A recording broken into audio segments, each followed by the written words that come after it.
Hello everyone, I CA Sujaya once again welcome to you PMT YouTube channel. Taking ahead with the series of RCM under GST, we will discuss today some practical examples on determination of time of supply. In earlier videos, we have seen what do you mean by RCM under GST, how it differs from the forward charge, then determination of time of supply in case of goods and services, what are the conditions to determine that. So today we will discuss some practical examples to determine the time of supply for the goods and services which are covered under the RCM. Before going further, if you like our videos, please click on the like button, subscribe to our YouTube channel, and also click on the bell icon to get the further updates on our videos. So let's start with our first example. Date of payment is 18 July. Date of invoice is 1st July and date of entry by the recipient in the books is 19 July.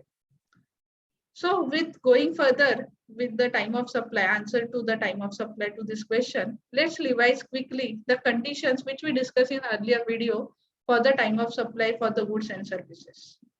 There are 3 conditions for the goods and 2 conditions for the services.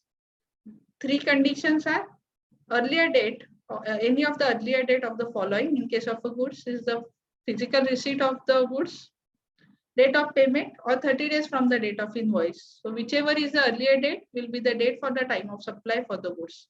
In case of a services, there are only 2 conditions, date of payment and 60 days from the date of invoice will be the time of supply, whichever is the earlier date. So in this example, it is not mentioned which is related to goods or services. So let's understand for for goods as well as services. To understand or to determine the time of supply in a better manner, let's draw a table to that effect. Date of payment and date of invoice, which is given in the example. In case of a goods or in case of services, the dates will remain same. That is, date of payment is 18 July and date of invoice is the 1st July. So earlier date in case of a goods, 30 days from the date of invoice or date of payment will be the time of supply, and in case of services 18 July or 60 days from the date of invoice. So in this case, time of supply will be the obviously 18 July as the payment is made before the 30 days or 60 days from the date of invoice. So let's go to the next example. Date of payment or advance payment to the advocate of rupees 40,000 on 5th July. Date of invoice raised by an advocate of rupees 1 lakh rupees on 16th August and date of final payment of balance 60,000 rupees on 17th December. So this is talks about the services of an advocate. So there we have to determine the 2 conditions, date of payment and 60 days from the date of invoice. So let's again draw the table. For 40,000 rupees, date of payment is 5th July. Date of invoice is 16th August. So 60 days from the 16th August or 5th July, whichever is earlier will be the time of supply for 40,000. Then invoice is raised on 16th August. So 60 days from the 16th August, that is 16th October, or date of payment will be the time of supply. So in first scenario, 40,000 rupees, the time of supply will be the 5th July, as the 60 days from 16th August is 16th October or 5th July, whichever is earlier. And balance 60,000 rupees, the time of supply will be the 16th October, as the payment is made after the 60 days from the date of invoice.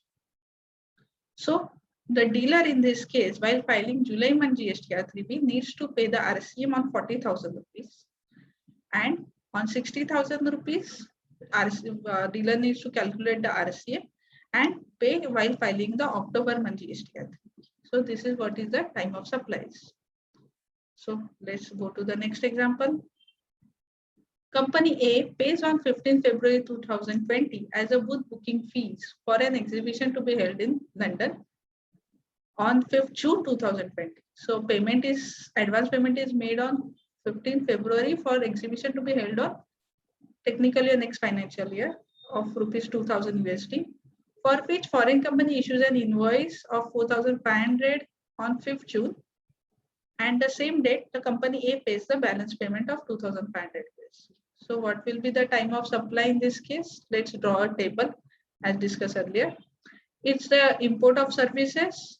So we have to determine the 2 conditions. In case of 2,500 USD, the date of payment or 60 days from the date of invoice, so 15th February or 60 days from the 5th June. Since the payment is the earlier, time of supply will be the 15th Feb. And for the balance 2,500 USD, 60 days from the date of invoice or date of payment, whichever is earlier. So obviously, in this case, date of payment is 5th June. So time of supply will be the 5th June. So again, on filing the February 2020 GSTR 3B, dealer needs to pay the RCM on 2000 USD. And on while filing June 2020 GSTR 3B, in this case, dealer needs to calculate the RCM on 2,500 USD. So in February month 3B and June month 3B, it will be disclosed. So let's go ahead with the next example. Date of advance payment of 40,000 is 5th July. Date of invoice is of rupees 1 lakh is 16th August. And due to some dispute regarding the quality of goods, balance payment is outstanding till 31st March 2021. So the advance payment is made in July, invoice is raised in August, but till 31st of March, the balance payment of 60,000 is not been made. So let's draw a table and understand in such scenario where payment has not been made, how to determine the time of supply. For 40,000 rupees, date of payment or 30 days from the date of invoice, as in the example, it talks about the goods, will be the time of supply. Since the invoice date is later one, the date of payment will be the time of supply for 40,000 rupees. And the balance 1 lakh rupees, invoice is raised on 16th August. So you have to calculate 30 days from the date of invoice. So 16th of September will be the date of time of supply for balance 60,000 rupees. As there is no payment date is available or there is no payment made till 31st of March, we cannot determine the date of payment. So whichever is earlier, so 16th September will be the time of supply for balance 60,000 rupees. So while filing the GSTR 3B for the month of July, dealer will pay the GST of on 40,000 rupees in month of July 3B and balance 60,000 GST on balance 60,000 rupees dealer will pay while filing the September month 3B. So I hope this has cleared the concept of the time of supply. I have tried to accumulate the permutation combination which will be practically used in day-to-day life. If you like our video, please click on the like button and continue watching our RCM series on the GST.